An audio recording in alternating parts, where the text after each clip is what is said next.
OK, bonjour tout le monde. Donc, mon nom c'est Monsieur Promat et aujourd'hui nous sommes le 6 novembre 2022. Il est 16h53, heure normale de l'Est. Donc, c'est ça, hier euh, on a reculé l'heure, c'est-à-dire dans la nuit.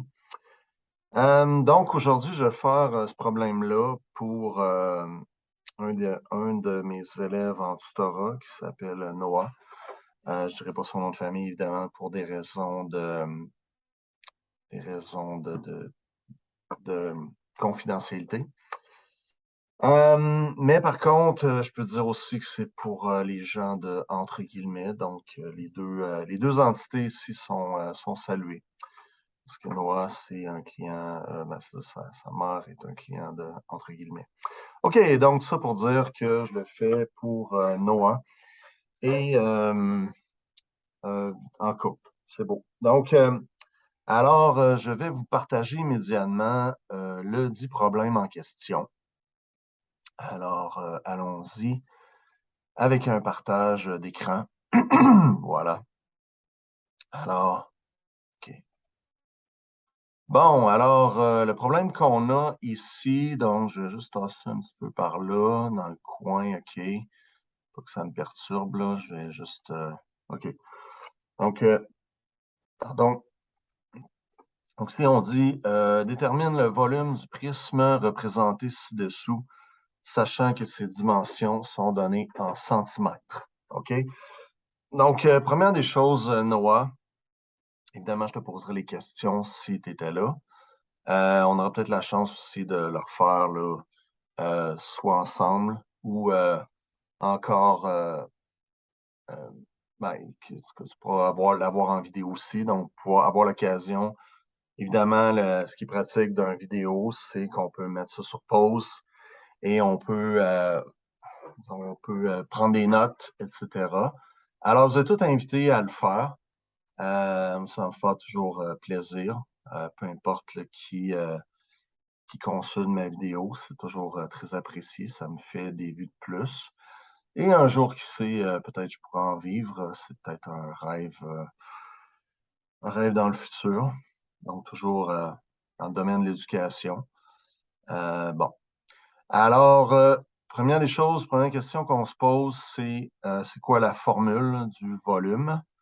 Donc, en passant à l'avance, comme je m'excuse toutes les fois à tout le monde, je vais m'excuser de la qualité de l'écriture. De un, on sait que c'est pas, euh, comme on dit, c'est pas très vargeux en partant avec ça. Mais la difficulté supplémentaire, c'est que moi, dans la vie, je suis gaucher, comme plusieurs personnes, comme 10 à 15% de la population environ.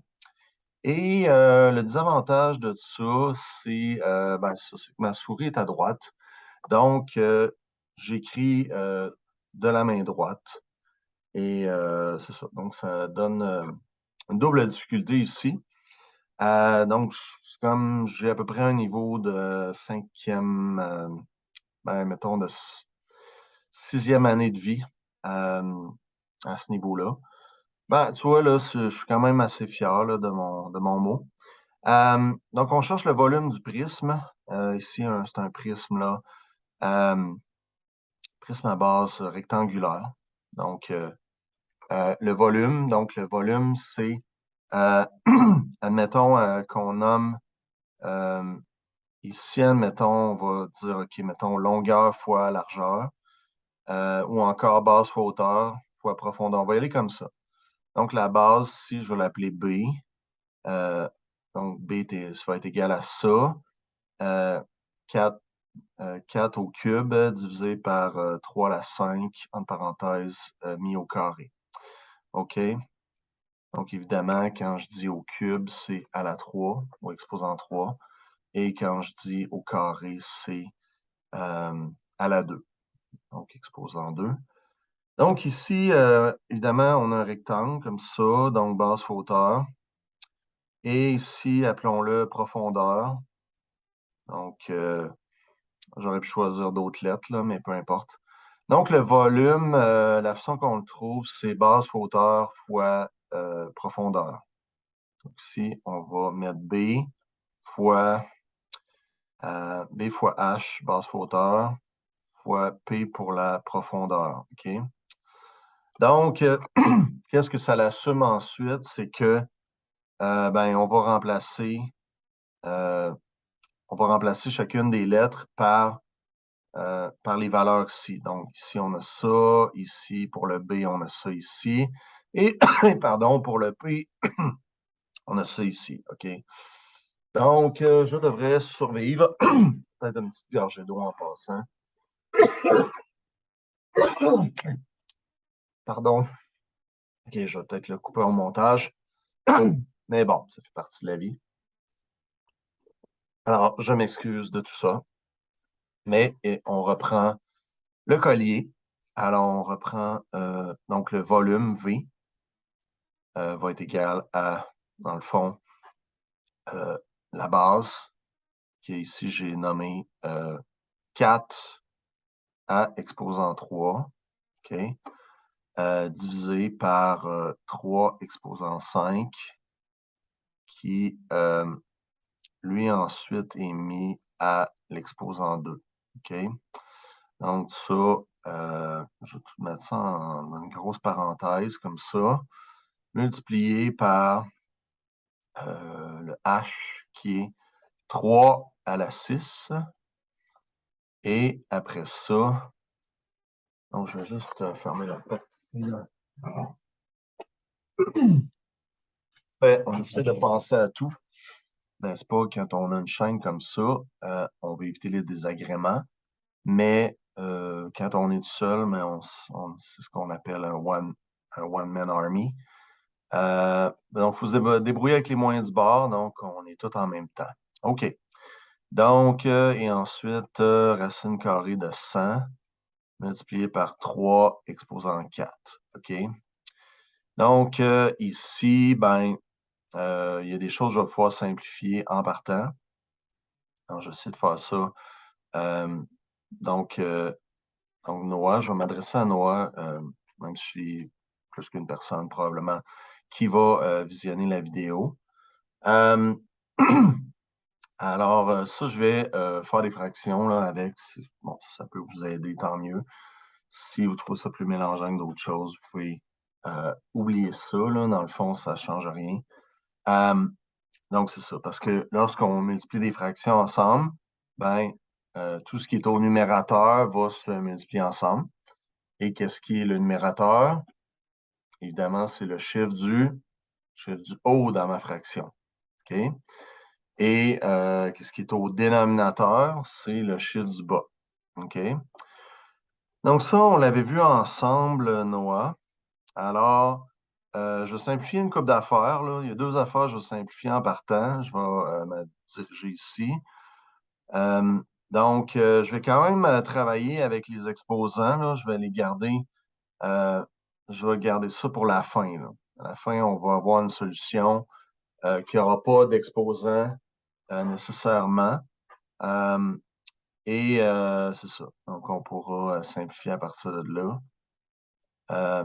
Donc, si, première des choses, selon les lois des exposants qu'on a vues, au niveau du dénominateur ici pour le premier terme, là, pour la base. Donc, au dénominateur, pardon, j'ai 3 à la 5, qui tout ça est exposé en 2. Alors, qu'est-ce que je fais au niveau des exposants? Donc, si c'est une puissance d'une puissance, donc lorsqu'on a une puissance d'une puissance, qu'est-ce qu'on fait? À la maison, vous pouvez répondre. On les multiplie ensemble. Bonne réponse, les amis. Alors, j'imagine que vous êtes en train de me parler. Très apprécié de votre part. Donc, 3 à la 10. Et donc, au niveau ici de ce qui se passe au numérateur, donc le deuxième terme ne changera pas. Donc, ça, je vais mettre ça sur le même, donc le numérateur tout ensemble. Et si je faisais le dénominateur, je faisais 3 à la 10 que je viens de trouver, fois 1 fois 1, mais ça donne toujours 3 à la 10. Donc, pas besoin d'indiquer les autres. OK. Donc, si j'ai 3 à la 6, ensuite, j'ai racine carrée de 100. Et qu'est-ce que ça donne, racine carrée de 100, tout le monde? Ça donne 10 ou moins 10. OK? Mais évidemment, ici, vu qu'on est dans une situation où que, clairement, on cherche une mesure, alors c'est pas pertinent de mettre moins 10, là. Je dis ça pour absolument rien. Je veux dire, c'est parce qu'en théorie, c'est ça, là, mais l'affaire, c'est que le petit step de plus, c'est juste d'éliminer l'option triviale. Donc, quand je dis trivial, qu'est-ce que ça veut dire trivial? Ça veut dire l'option évidente. Ça, trivial, souvent on va entendre ça en mathématiques. Alors, c'est l'option évidente, souvent qu'on essaie d'éliminer, parce que je veux dire, sinon les problèmes seraient moins longs qu'ils le sont présentement. OK, donc la dernière partie, à ce moment-là, tout ce qui me reste, c'est 3 à la 4. Bon, alors première étape de fait. Bon, maintenant, qu'est-ce que je fais? Bon, je laisse du temps pour y penser. OK. Donc, évidemment, je ne veux pas que ça dure 1 heure de temps, là, parce que aussi la bande passante, ça prend beaucoup d'espace. Et je vais minimiser ça. Au pire aller, comme je dis, mettez le truc sur pause et quand vous en ressentez le besoin, même on peut aller dans le passé. Ce qui est la beauté, hein, des enregistrements. Donc, pour ceux qui aiment entendre ma belle voix, c'est une occasion fantastique. Donc, ceci étant dit, qu'est-ce que je peux travailler, regrouper ensemble à partir de ce que j'ai présentement? Bon, évidemment, 4 à la 3, pas grand-chose à faire avec ça. Même chose pour 10. Ah, par contre, j'ai 3 exposants en 6 et j'ai 3 exposants en 4 qui sont multipliés ensemble. Alors, loi des exposants, encore une fois, qu'est-ce que je fais dans ce temps-là? Lorsque j'ai un produit, disons qu'il y a des exposants et les deux ont la même base, je vais additionner les exposants. Lorsque j'ai un produit de deux mêmes bases avec des exposants qui soient, peu importe ce que sont les exposants, là, sauf évidemment, n'est-ce pas, l'option triviale du 0. Donc, si donc 4 exposants en 3, je vais juste le retranscrire pour l'instant, juste pour vraiment m'occuper d'un problème, des problèmes un à la fois. OK? Ensuite, donc 3 à la 6 et 3 à la 4, j'y regroupe ensemble. Donc, je vais me débarrasser aussi du x10, pour, je veux dire, le mettre là en attendant, de faire le produit des deux, faire le calcul proprement dit. Donc, moi, je garde ça vraiment pour la fin. OK? Donc, si je vais additionner les exposants, donc 3 à la 6 plus 3, c'est-à-dire 3 à la 6 fois 3 à la 4, ça va faire 3 à la 6 plus 4. Et ça, je vais le mettre directement. 6 plus 4, ça fait, à ton tournoi, ça fait quoi? Non, ça fait 3 à la 10, OK? Donc, 3 à la 10 et, coudonc, regardons maintenant ce que j'ai déjà au niveau du dénominateur. J'ai 3 à la 10 au niveau du dénominateur. Alors, qu'est-ce que ça veut dire ça? Lorsque j'ai une division, encore une fois, loi des exposants, qui ont la même base, qu'est-ce qui arrive au niveau des exposants? Il se soustrait. Donc, je vais avoir 10 moins 10, ça va donner 0. Et 3 à la 0, ça fait 1. N'importe quoi mis à la 0, ça fait 1. Alors, ça me permet d'éliminer ça ici. Donc, ça et ça, je vais faire des X dessus. Et je vais aller en haut maintenant. Là, je vais faire le chemin, aller en haut ici. OK. Et je vais me laisser cet espace-là ici pour faire mon petit calcul.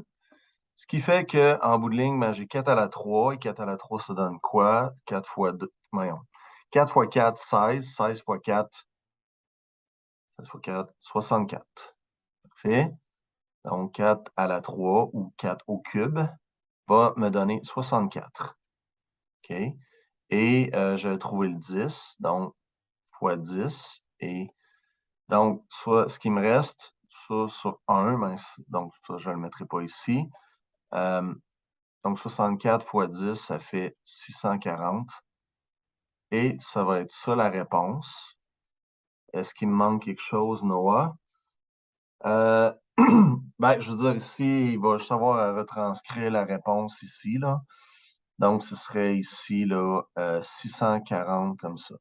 OK? Bon. Alors, c'est ça pour la petite capsule d'aujourd'hui. Donc, j'ai juste arrêté le partage. Alors, j'espère que ça vous a aidé. Puis, j'espère que Noah, évidemment, que ça t'a aidé, que tu puisses regarder ça attentivement. Et c'est ça aussi, ben, le faire en même temps. Puis, j'imagine que tu l'avais essayé et tout, là. Alors, nous, on se revoit mercredi cette semaine.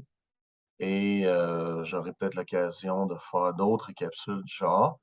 Alors, soyez à l'écoute. Merci d'être là. Et ben, c'est ça. On se redonne des nouvelles. Alors, n'hésitez pas à mettre des commentaires si vous en avez. Et si vous avez des trucs pertinents à me dire. Ou si vous voulez m'envoyer un courriel, c'est promatmonsieur@gmail.com. Merci et bonne soirée. Ciao, bye.